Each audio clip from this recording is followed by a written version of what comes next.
Berikutnya lagi lah, apa yang terjadi saat adanya pembelotan hukum oleh JPU ini dikabulkan.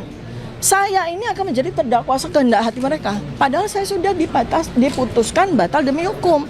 Bahkan tersangka pun batal demi hukum karena seluruh berkas perkara itu sudah diminta oleh hakim dikembalikan kepada penuntut umum. Rekan-rekan media semuanya dan seluruh masyarakat Indonesia dimanapun Anda berada, alhamdulillah pada hari ini sidang yang kelima sudah kami lalui, yaitu simpulan dari saya pihak kami sebagai pemohon, dan kami juga mendengarkan simpulan dari pihak termohon yaitu JPU ya.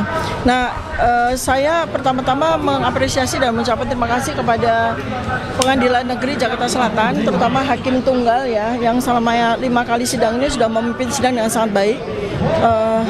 Sidang berlangsung dengan lancar, ya, tidak terjadi perdebatan, dan itu juga yang diminta oleh beliau dari sejak sidang pertama. Itu kami apresiasi, sehingga kami sebagai pemohon juga mendapatkan waktu yang cukup, ya, tidak pernah dipotong, sehingga kami bisa menyampaikan apa yang perlu kami sampaikan, keberatan-keberatan kami maupun pertimbangan-pertimbangan kami itu dengan sangat baik. Demikian juga dengan kami juga menyimak dari apa yang disampaikan oleh termohon. Nah, pada simpulan ini saya ingin menyoroti pertama itu dari apa yang disampaikan kesimpulan oleh termohon ya. Jadi termohon tampaknya memang kalau dalam bahasa Belandanya itu kopoh ya. Jadi kopoh itu keras kepala begitu ya. Seakan-akan menyatakan ya pada simpulannya tadi kami dengar bahwa amar putusan itu dianggap mereka tidak ada. Amar putusan yang jelas-jelas menyatakan bahwa hakim itu sudah memerintahkan untuk mematuhi pasal 75 ayat 2 dan 3 dan pasal 206 seandainya mereka memang tidak sepakat atau tidak menerima. Itu betul-betul mereka belot gitu ya. Artinya mereka benar-benar tidak mengakui itu. Dan bahkan tadi kalau saya mendengar simpulan di termohon itu tetap mendasarkan kepada P21. Jadi mereka itu membawa kepada seakan-akan sidang itu tidak pernah terjadi gitu loh. Sidang yang terjadi di PN Jakarta Timur 4 kali sidang dengan beban biaya begitu besar dari negara itu dianggap oleh jaksa itu seakan-akan nggak ada. Bahkan amar putusan pun juga dianggap oleh mereka seakan-akan tidak ada. Mereka menyiratkan bahwa ini kembali lagi ke P21. Padahal ini kita sedang menghormati sebuah peristiwa, sebuah proses hukum, prosedur hukum yang betul-betul kita menghormati apa yang ada di KUHP, apa yang ada di KUHP. Ya, dan saya terutama sebagai dalam hal ini mantan terdakwa dan mantan tersangka, bukankah seluruh masyarakat Indonesia, para media juga lihat ya bahwa sejak awal 11 Mei 2025 dan seterusnya saya menjadi saksi, terlapor, tersangka, saya wajib lapor berkali-kali berbulan-bulan. Kemudian saya didudukkan dalam kursi terdakwa, saya selalu patuh. Tidak pernah saya mangkir dan sebagainya. Dan kemudian apa yang ditetapkan oleh hakim pada PN Jakarta Timur juga kami patuhi. Kami sudah bersiap-siap seandainya memang kejaksaan JPU dalam hal ini akan membawa perkara ini kepada pasal 206, artinya membawa banding ke pengadilan. Kami sudah siap. Tapi malah mereka sendiri yang mengingkari apa yang sudah mereka jalankan. Apa yang kita sama-sama jalankan itu mereka ingkari sendiri dan seakan-akan menafikan atau mengabaikan. Terjadi sekali lagi ignoratio legis ya. Seakan-akan tidak ada sidang. Seakan-akan tidak pernah ada sidang di PN Jaktim dan mereka kembali kepada P21. Mereka kembali menyebut-nyebut tentang tentang tersangka ya. Kemudian mereka kembali lagi menyebut tentang bahwa pelimpahan berkas P21 itu sah dan sebagainya. Mereka kembali menyebut kepada apa yang menjadi wilayah dari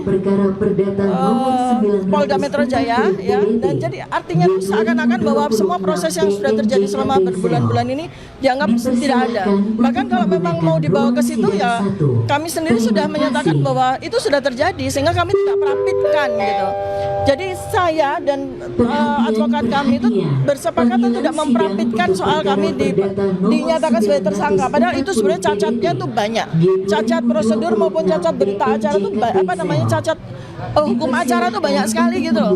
Kalau mau remind ya, P21 itu terjadi ketika P19 itu terjadi pada 100 hari lebih. Itu sudah menggagalkan dari penersangkaan saya sendiri gitu loh. Tapi malah mereka mengutak-ngatik kembali ke soal itu.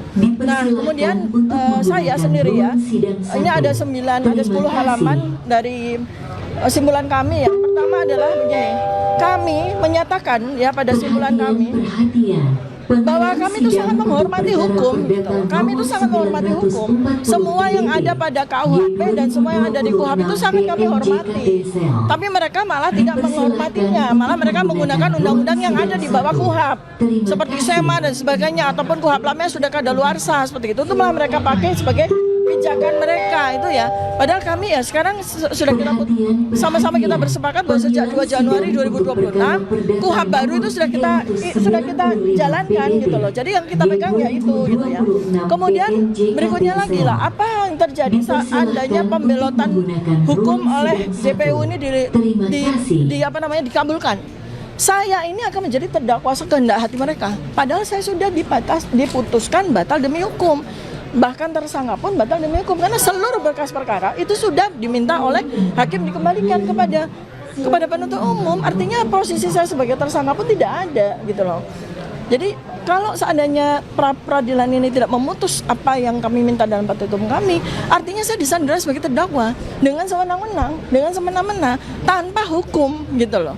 Di luar hukum, tidak ada koridor hukum apapun yang memberikan fasilitas kepada saya untuk disandera sebagai terdakwa ketika amar putusan dari PN Jakarta Timur itu sudah diketok palu oleh hakim gitu ya. Jadi seperti itu yang kami pertahankan supaya sekali lagi tidak terjadi kepada warga negara Indonesia yang lain, tidak terjadi kepada anak bangsa yang lain.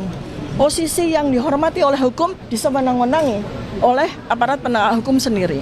Ya, itu. Kemudian terakhir dari saya nanti akan diteruskan kepada advokat saya ya. Sekali lagi, pasal 75 ayat 4 itu tidak ada pada putusan PN Jaktim. Tetapi itu yang digunakan oleh termohon, oleh jaksa penuntut umum. Itu namanya sekali lagi itu ignoratio legis, pembelotan hukum. Sedangkan kita betul-betul patuh kepada hukum. Artinya kalau memang mereka, sekali lagi nih saya tekan, mereka tidak puas dengan putusan hakim, mereka boleh menggunakan pasal 206. Itu loh. Kenapa mereka tidak, yang menjadi pertanyaan kami adalah mengapa mereka bersikeras tidak mau menggunakan pasal 206. Itu kan aneh ya, padahal itu fasilitas loh kalau mereka tidak terima. Sedangkan kami malah tidak diberikan fasilitas tersebut ya, kami terima aja gitu kan.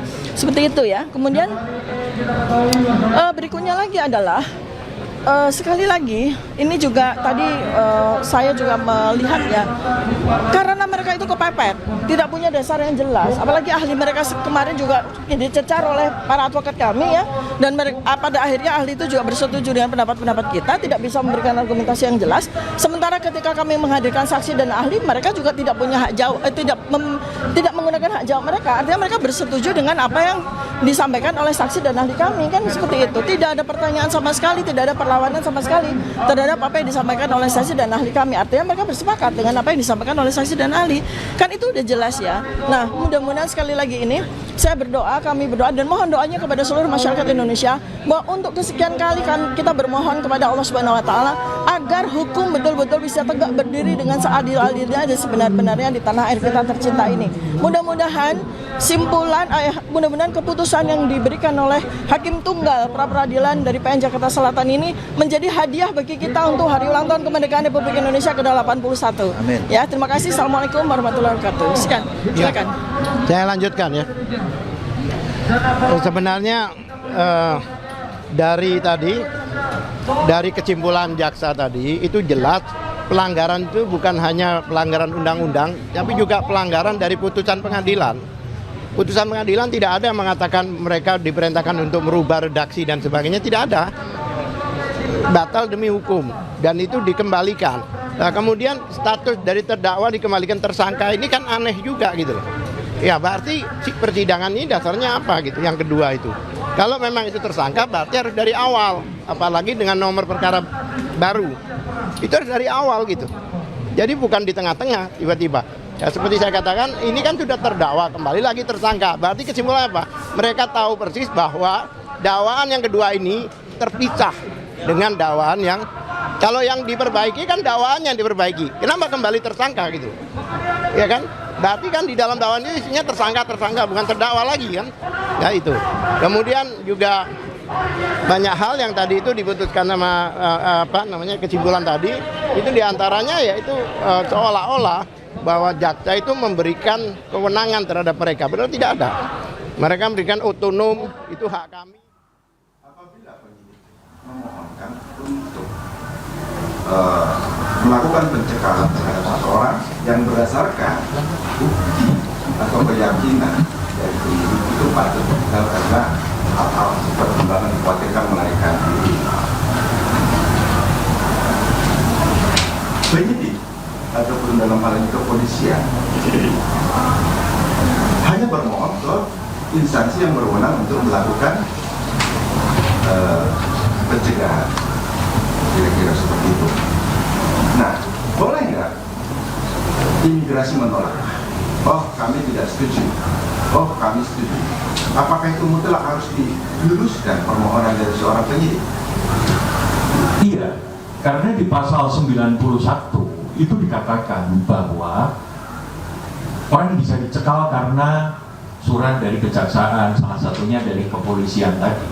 Tidak dikatakan di dalam undang-undang imigrasi bahwa imigrasi harus memverifikasi benar atau tidaknya. Jadi berdasarkan surat dari kepolisian itu harus dicekal. Pengertian dicekal ini kan belum tentu menjadi terpidana, tetapi yang bersangkutan diperlukan kehadirannya untuk menyelesaikan proses hukumnya.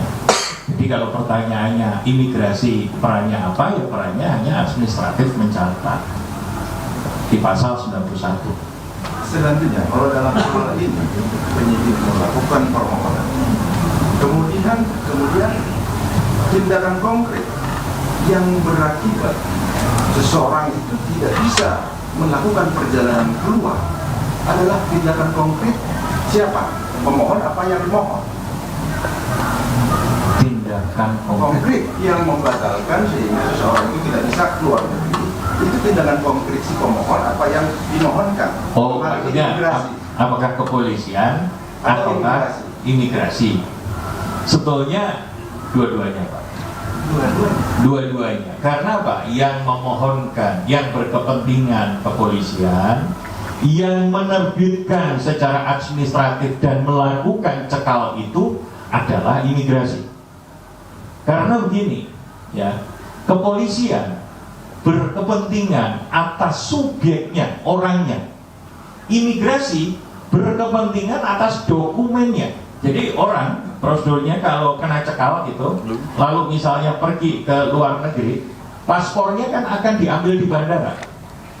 Dan di bandara muncul catatan. Nah, itu kepentingannya imigrasi. Jadi tidak bisa kemudian dikatakan ini kepolisian, ini imigrasi. Menjadi ranah keduanya kemudian. Begitu. Berarti ada tindakan konkret dari imigrasi sehingga seseorang itu bisa terhalang keluar negeri, ya. Oh iya, maaf. Oh iya.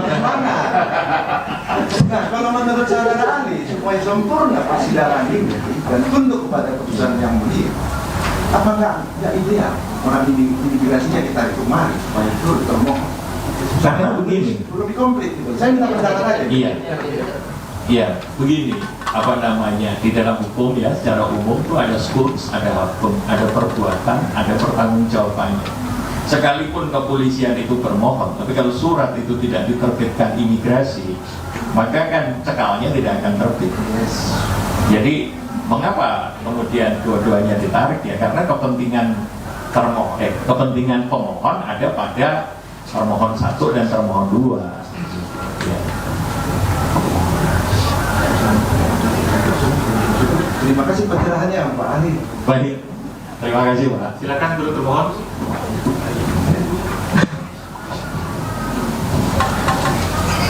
Terima kasih yang mulia. Saudara ahli, saya ingin bertanya